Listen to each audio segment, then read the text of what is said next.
Hello, and welcome back to Movie Masters. Today, we're going to talk to you about Cine Lenses, or what is a Cine Lens, or what is it? I don't know why I'm doing that stupid accent. Anyway, so I've got two lenses here. This is the Samyang T 1.5 35mm lens, and am I right? This is a well, actually it's a Sony lens, and it's a 35mm f1.8 automatic lens. Now, why do we call one a Cine Lens, and why do we call one, well, I guess just a lens? And what would you use them for? Is one better? Well, the Cine Lens. I can't do this. I can't do this, Ruben. You take over. All right. Hi, my name is Ruben and welcome to Movie Masters. Today we're going to be speaking about the difference between a cinema lens and a still lens.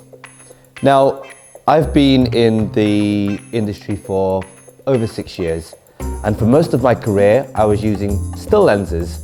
They're reliable, the autofocus works well, and they're relatively sharp. Until lately, I've been using cinema glass. And the reasons for this, my favorite reason, is because of the declicked aperture.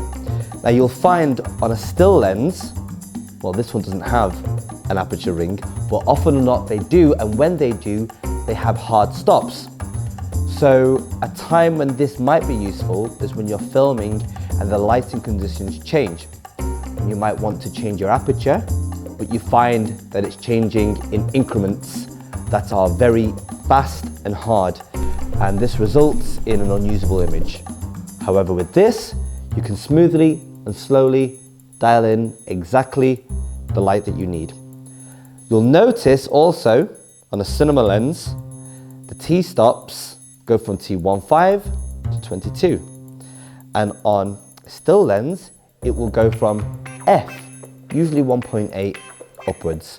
Now, more expensive still lenses might go from 1.2 or 1.4 depending on budget. You will also see the diameter of a cinema lens is much larger.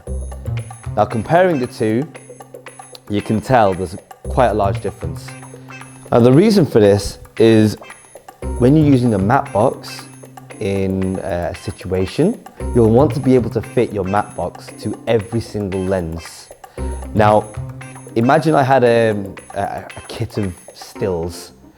Every still lens, I will need to add an adapter for every matte box. But with this, I can just swing my matte box away, change my lens, and pop it back on because they're all exactly the same diameter. That one's not. Really? Yeah. This isn't a true cinema lens then? Oh, okay.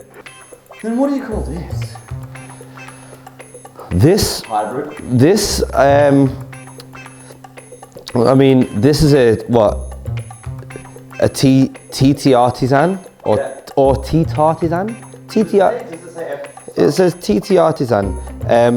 This is f1.2, and actually this is a cheap lens, but I really love this lens. It's the build quality it's incredible. It's like a full metal jacket. It's a clicked aperture ring. However, 1.2 is insanely wide, and the focus ring is really, really smooth.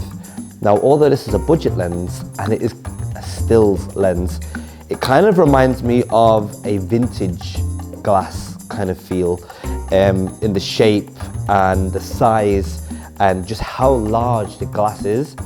And if you stick this on a camera, you'll also see the characteristics that this lens gives off. It's quite soft and you get some really nice fringing. Now, I would use this personally for video and maybe the vintage analog look.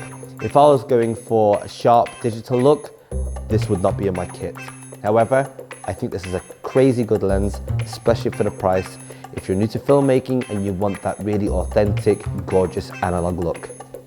I guess then we also talk about modern Cine lenses, like the one that's on this camera right now, the Helios. So they're put on, Yeah, clicked, you know, that's true. and then once again doesn't have the same size. No. Thanks for watching, guys. Sometimes we like to just have a bit of fun on this channel. Anyway, stay tuned for more content.